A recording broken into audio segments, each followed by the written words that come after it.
अस्सलाम वालेकुम। मशहूर सहाफ़ी मुजीबुर रहमान शामी ने जियो के प्रोग्राम शाहज़ेब खानज़ादा में इस्टेब्लिशमेंट के नए टाउट मुनीफ फ़ारूकी के इस बात के जवाब में कि इमरान खान, तहरीक इंसाफ और कौमी सलामती एक साथ नहीं चल सकते, ये अब इदारों ने फ़ैसला किया है। मुजीबुर रहमान शामी ने उस कौमी सलामती और ऐसे किरदारों की वो पोस्टमार्टम किया कि तफसील बताई कि हमें बताया गया था कि फ़ातिमा जिन्ना और कौमी सलामती को ख़तरा है, फिर बताया गया कि वली ख़ान से कौमी सलामती को ख़तरा है, फिर बताया गया कि मुफ्ती महमूद से कौमी सलामती को ख़तरा है, फिर बताया गया कि शेख मुजीबुर रहमान को कौमी सलामती से ख़तरा है और उसके साथ जो हमने किया उससे आधी कौमी सलामती भी चली गई।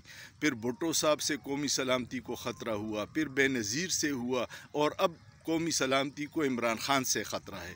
तो खुदा के लिए ये रवैया बदलिएगा।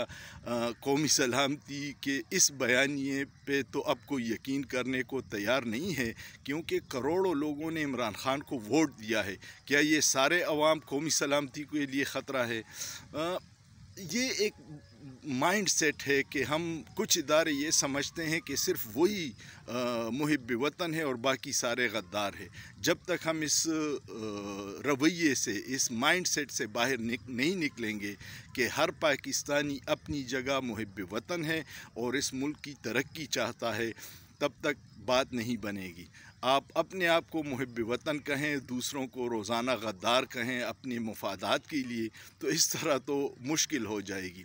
पाकिस्तान 25 करोड़ अवाम का मुल्क है। सियासतदान, डॉक्टर, वकील, जज, जर्नल, ब्यूरोक्रेट्स, ताजिर, तालिब इल्म, आम अवाम इसकी तरक्की में अपना हिस्सा डालते हैं। तो खुदारा सबको गद्दारी के सर्टिफिकेट बांटना बंद कीजिए।